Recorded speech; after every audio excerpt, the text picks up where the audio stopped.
What's up, everybody? This is Ian, and thank you once again to watching another episode of See It Through My Eyes. We got a full house this time around. We got to my right, Jesus, commonly known in these parts as Stan the Editor.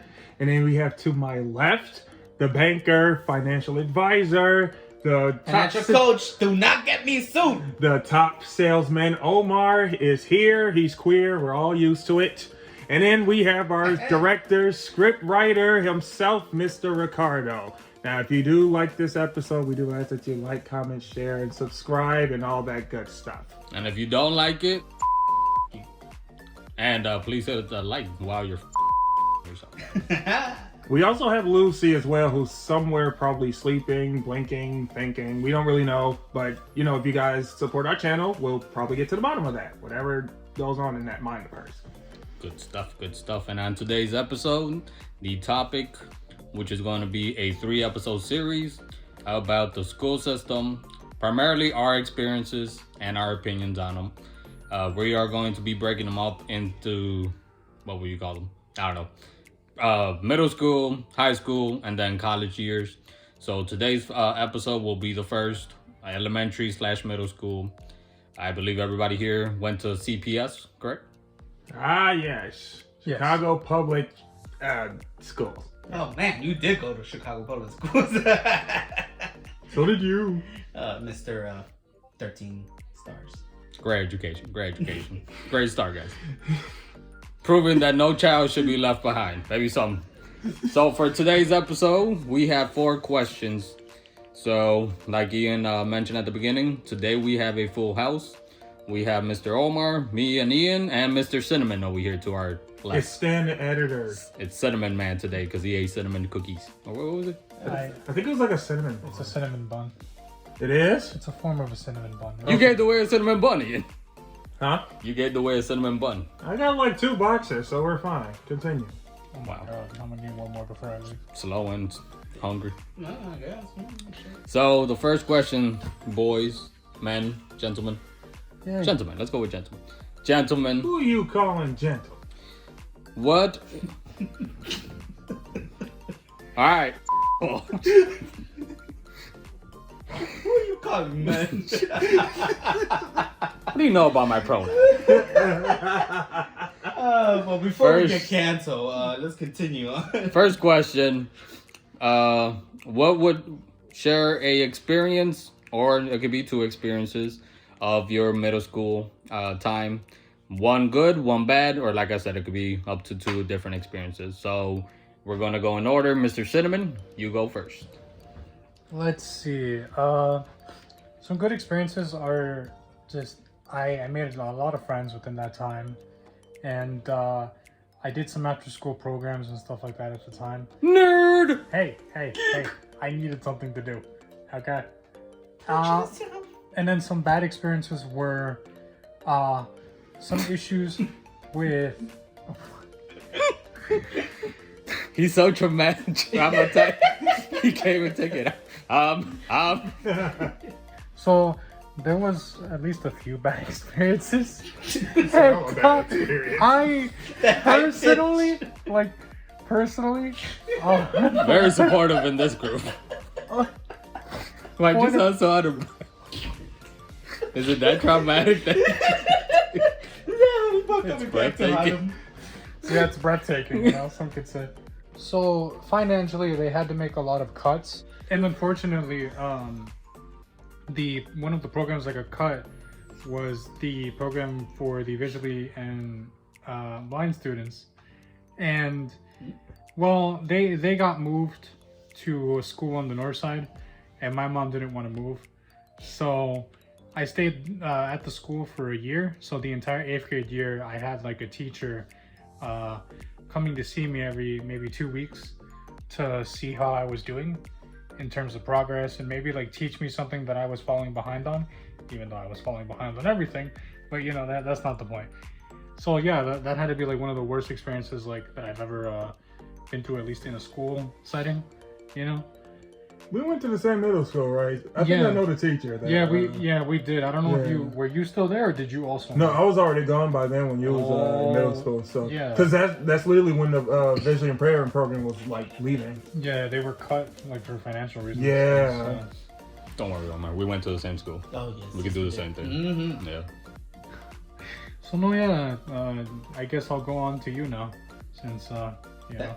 No, the other direction, sir. Oh, the other. Here you direction? go. Yeah, that's why. He Yeah. was pointing this way. 3/4 of this room is blind. The other one's dyslexic. Don't be pointing fingers. Okay, so in middle school for me, I think the best experience I had, I'm just gonna take it on the nose, was I got used by a cheerleader. Yeah, what happened was she was trying to get away from someone who liked her that, I guess she wasn't interested in. And so she had to kind of see what options she had at the moment. She would make an excuse like, oh, I'm seeing somebody. I just so happened to walk by. And she's like, yep, I'm dating this guy. I was like, really? That's amazing. Wait, what's your name? And of course he left. But then afterwards, I'm like, wait, so are we going out? And she's like, no, get away from me. But, I take it. I mean, it's a W in my book. The worst experience I did have definitely had to be gym, because I think back then I was still trying to accept the fact that I was half-sighted, but I still wanted to just do what I usually used to do for like the past year. So I tried to play basketball, this and that. It was bad. They kept passing the ball, just kept getting knocked left, right, all over the place. It was a nightmare. Like, I literally fell out on the floor. Jackass. I literally fell out on the floor, and then the gym teacher just had to basically remove me from the whole game altogether. So I was He was that one special pin when you go bowling. Just can't help but wobble. I literally was like, wait, I thought this was basketball. This turning into a goddamn dodgeball, bro. Like, it was just ass. So, yeah. Throw the ball at the blind kid. Popular versus unpopular. Hey, wait a minute. How come I'm the only one on the unpopular? Oh, God, help. Sad. Yeah. Well, I say personally from me and Ricardo, actually, we were both in similar situations where I was in the special ed department for learning disability, and Ricardo was in there for physical disability. So we actually he sat at his own table. Myself, I sat at a special ed table with a bunch of other slower kids. So I was always classified as stupid because everyone else in my classroom were slow, and they weren't like slow like, oh, he's kind of slow. They were like, you can tell they had a learning disability, or they had another type of mental disability. And that made it rough, because a lot of teachers automatically were like, oh, well, you don't have to do that because it's too hard for you.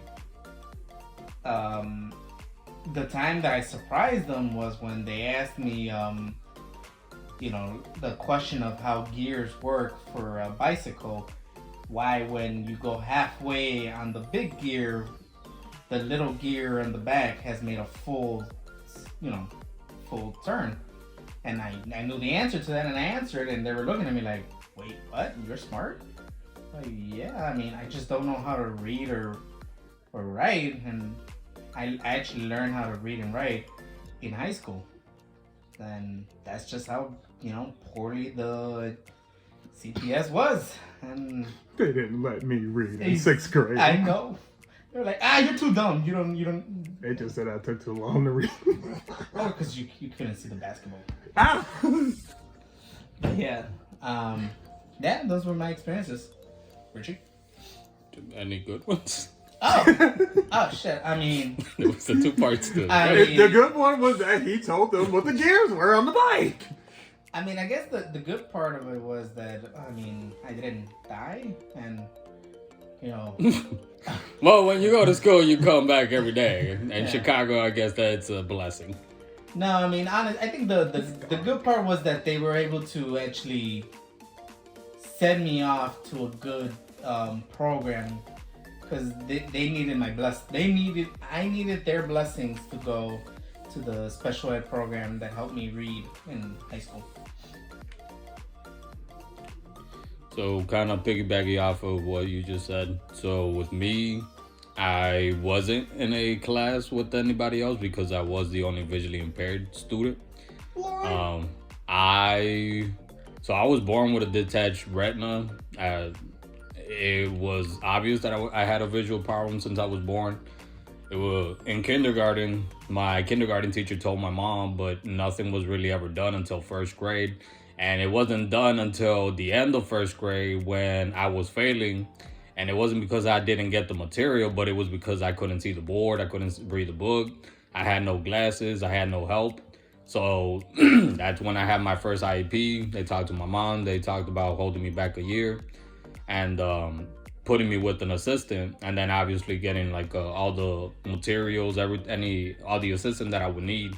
And it was since that day, I would say my life really changed, and that's kind of where it's my good and bad experiences that I chose for the episode are kind of tied to each other. So the bad one, to start off with, that would be the way, like Omar mentioned, I would have to sit by myself at a different table. Also, since I'm type 1 diabetic and I was diagnosed at 6, so it was kind of like double the disability and medical condition that they had to be keeping eyes on me. I did go through many different assistants who always had to sit with me. So instead of sitting with the rest of the students, the rest of the kids my age, I had to sit with my assistant by myself in a different table. And it was kind of that isolation, that isolation throughout all the way until 8th grade, where I had to basically always be followed by the assistant. I always had to be listening to the assistant. I couldn't do anything because the assistant would go and snitch on my mom, tell them that I was acting up, that I wasn't listening. And I really didn't have that freedom that a lot of other kids, got to, which in hindsight, maybe it was good because, well, no, not really, because it didn't really keep me out of trouble because I started rebelling, I don't know, probably like around 11 or 12 years old. Because I was like, I already didn't feel like I was normal. And then you put this adult to be babysitting me 24, well, not 24/7, but at least the time that I was at school. So I did start kind of talking back. I wouldn't listen. And it was just that. And then how other kids would, look at me that basically, one, if they invited me to do any activities with them, they had to be careful because, I could get hurt. Two, if I go with them, then somebody had to go with me. And yeah, I remember this one student, kind of a friend, he asked me one time, he was like, so do the teachers tell you like to basically like snitch on us to give information? And I was like, I mean, they ask, but I don't do like that. So that would be my bad experience. The good experience would be the opposite side. When I got my IP and then I started getting the help that I needed for my visual impairment, I also started getting mobility lessons and as well being taught how to read Braille by a visual VI teacher. And it was kind of that I felt compassion and I felt like they actually understood everything that I was going through, even though they themselves weren't visually impaired themselves. They had, it was a field that they worked in. And they showed me that compassion that other students never showed me, that teachers didn't show me, or my own family didn't show me at the time. So I would, like I said, it's kind of tied together, the good and the bad. So with that being said, leading on to the next question. For the next question would be, what would be one thing that you wish back in middle school would have been different, or that you could at least done different? Jesus? Let's see.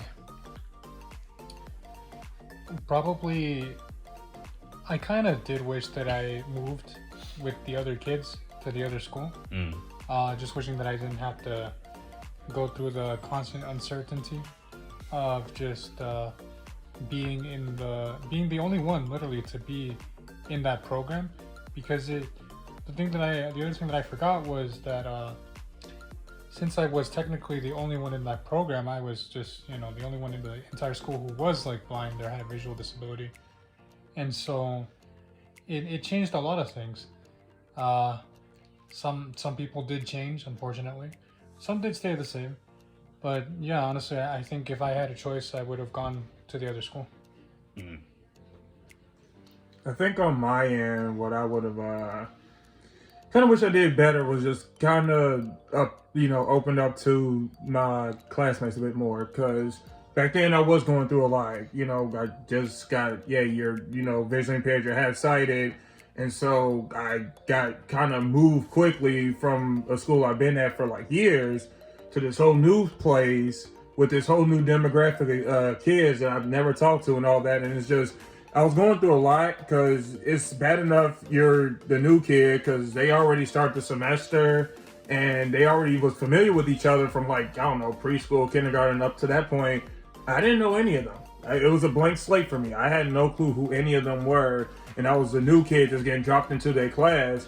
And then it's worse when it's like, well, he also has a impairment because even though the teacher, when the parents and the teachers are around, they try their best to act all, nice, do all that, smiles, like that. But then when their backs are turned and they're just not around, it's literally direct opposite. And so, between those two things, just being new kid, new disability, and new environment, and I'm still trying to accept what's going on, like I really did not give much room for them to honestly connect with me. And, I'm thankful that I at least made at least two like real good friends, and then even someone that was really really nice.